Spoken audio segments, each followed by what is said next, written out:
આપણું ગુજરાત મહત્વના સમાચાર જોઈશું। પૂર્વ પ્રદેશ ભાજપ પ્રમુખ જીતુ વાઘાણી જૂનાગઢના પ્રવાસે છે। તો જ્યારે મોદી સરકારના 11 વર્ષના સુશાસન વિશે જાણકારી આપી। મોદી સરકારના શાસનમાં વિવિધ યોજના અને લોકોને લાભ મળ્યો છે। સ્ટાર્ટઅપ ઇન્ડિયા, ડિજિટલ ક્રાંતિ સહિતના અનેક કામો મોદી સરકાર દ્વારા કરવામાં આવ્યા છે, તેના કાર્યનો કરાયો ઉલ્લેખ।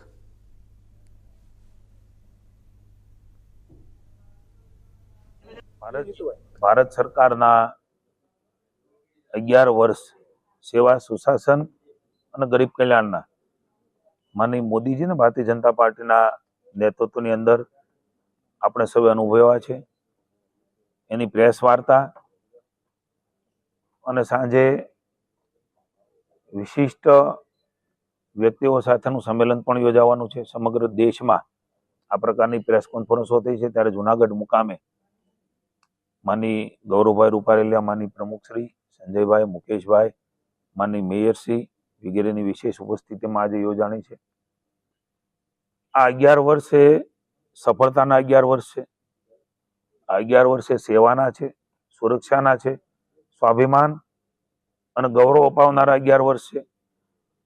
તમામ આયામો એ સિદ્ધ કરીને નવી ઊંચાઈઓ ઉપર મા ભારતીને પહોંચાડવાનું ભગીરથ પુરુષાર્થ, એનું પરિણામ અને પુરુષાર્થ કરનાર વ્યક્તિ એટલે તમારા મારા સૌના આદરણીય નરેન્દ્રભાઈ મોદી।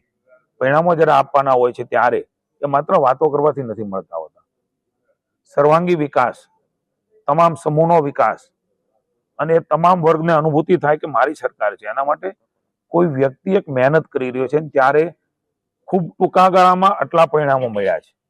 સમગ્ર વિશ્વે અનુભવ્યું છે, એમની તાકાત અનુભવી છે। આપણે સૌએ ઓપરેશન સિંદૂરમાં પણ મા ભારતીની તાકાત, ફૌજનું ગૌરવ, ફૌજની તાકાત, એમનું સમર્પણ, મોદીજીની સ્ટ્રેટેજી એ પણ આપણે સૌએ હમણાં જ જોઈ છે ને।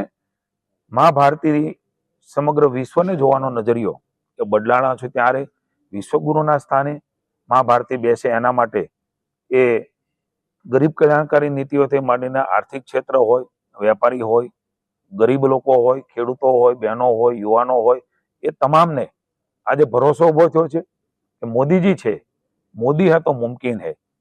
આ વાક્ય એ સાતરમાં મંત્ર બની ગયો છે। એ પ્રકારનું વિશ્વસનીયતા ઊભી થઈ છે, ત્યારે આ 11 વર્ષ એ સમર્પણ ને સેવાના વર્ષ રહ્યા છે।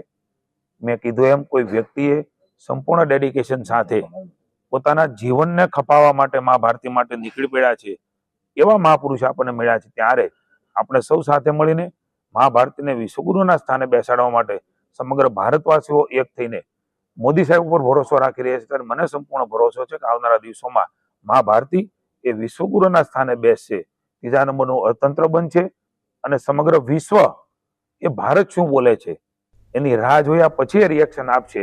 એવું ભારત બનવા માટે સજ્જ થઈને આગળ